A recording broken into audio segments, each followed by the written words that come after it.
Assalamu alaikum.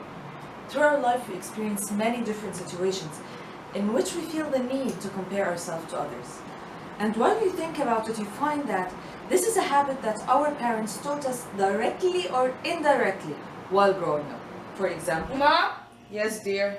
I got 9 out of 10 in science. Was that the highest grade scored? Well, nope. One student got full. What?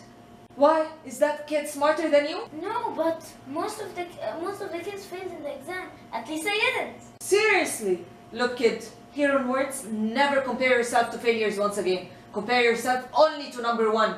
Do you get it? And then they say the opposite. Mom, Yes, dear. can I please get the new iPhone 7? Why? What happened to your old phone? Nothing, but most of my friends have it. Oh, this generation. They always want luxury, not knowing that kids on the other side of the world hardly have enough to eat. Shame on you. Look, kid, you must always compare yourself to people below you to know the true value of the blessings you're showered with. So can I get it? No, we end up confused.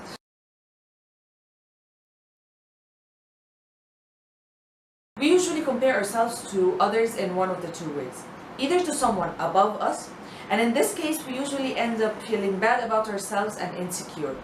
These people usually aim to be number one in anything and everything, no matter what. And they never enjoy their achievements because they always think they could have done better.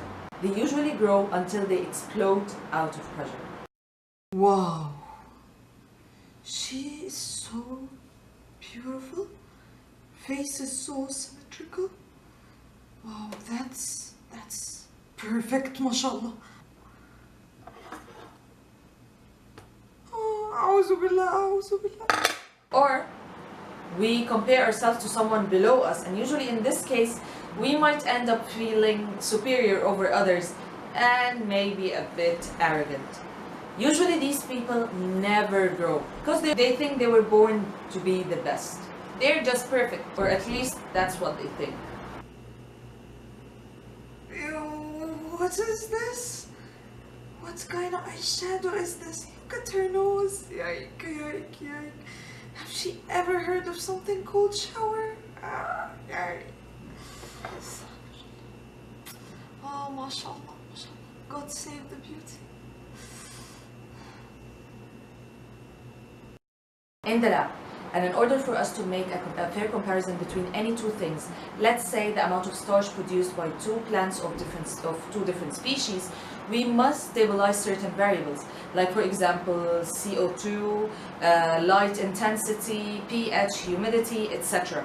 In other words, we must make sure that two plants have identical environments, which kind of makes sense in the lab, but believe it or not, it doesn't in real life. You could never find someone who's 100% identical to you in everything, including the environment, personality, IQ, etc.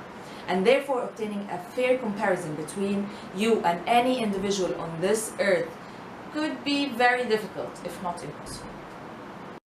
The only one identical to you is the old you. For example, let's say you got 2 out of 10 in your maths test. And then you decided to work a bit harder for the next test and you got 5 out of 10.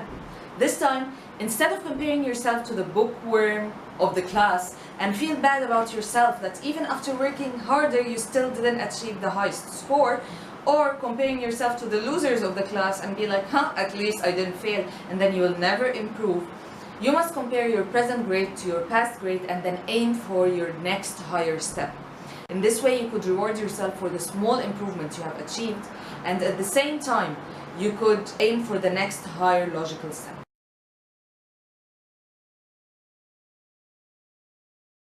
Well, nope.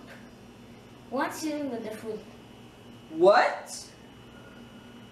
Now look me in the eye. Look me in the eye, kid. Tell me, what is he better you at? What is...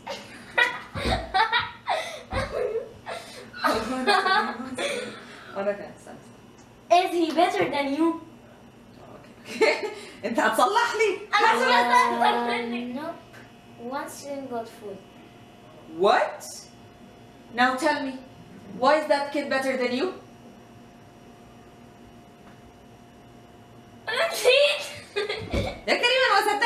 يا كريم. So beautiful. So symmetrical.